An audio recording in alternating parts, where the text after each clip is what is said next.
Hi everybody, Leafy Concern yet again. Nobody should ever use a computer. Today I'm just gonna tell you a little bit about Checkpoint. I recently read this a couple of nights ago. I read it pretty fast. I just read it in the evening, and then I read it a little bit during the lunch hour the next day, and then a little bit in the evening that day to finish it. I was drawn to this because I am a Nicholson Baker fan. I've read a few other things, and I'll probably make a video or 7 about those. Oh wow, there are beautiful cardinals out there. I'll probably make many videos about those books soon, but I was also drawn to it just because it's one of his short ones, and I knew it was going to be extra short because it's in this like script style. I was excited to meet the two characters. I was excited by the controversy caused by its premise. I was interested in any way that its premise could be relevant to today, our quote-unquote political moment and so on. And I liked the cover, which is designed by John Gall. I liked the the blurbs from Lori Moore and everybody. This was one of the few times I looked around a book and thought that the blurbs might actually be a source of pride for this author.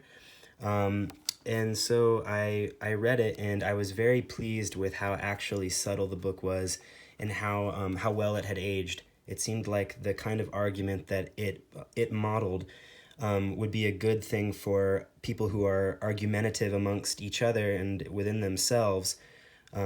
It seemed like a kind of argument that they would do well to maybe emulate or think about. And I loved the scene with the room service. I'm not going to give anything away. I loved the scene, or I loved the moment with the I love the moment with the you-know-what. I love the moment with the plans. I love the moment with the kind of, hey, let's come back to reality here. I was wondering which character I would prefer to play or read. I think this novel would be fun to read out loud with friends. You could probably read it just all in one night. It's about as long as, like, I don't know, maybe an act, maybe 3-4 acts of Shakespeare. And you all read Shakespeare because you're my subscribers, so you all read Shakespeare, so you know about how long that takes. And yeah, for some reason, Nicholson Baker books are good, and they're also in every thrift space, but he's also not like a washed up guy. And similar authors to this are, I think, Toni Morrison and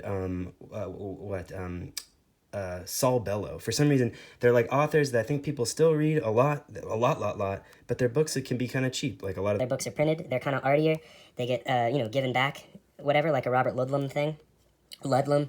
And so you can find this pretty cheap. I found this for like $1 or something, and it just had like a little bit of a crinkle up there and maybe like a little fold on the spine or whatever, but it was really a joy to read, and I just feel like it's aged well, and I feel like some of the stuff it models between characters and within consciousnesses is a little bit useful. I mean, whenever they name somebody, like their full name, I think, whoa, they named their full name.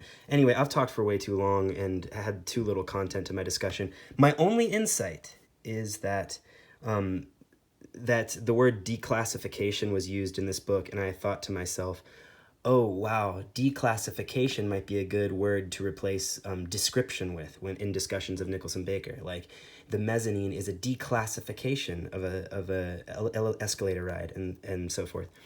And then also, I also thought that the fact that the cover is not shiny except on that spot, it's a matte finish, was very appropriate to the subject matter.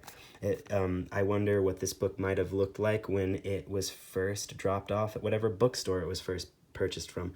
Probably a University of Tennessee Barnes & Noble or Barnes & Noble affiliate or something. Anyway, bye-bye.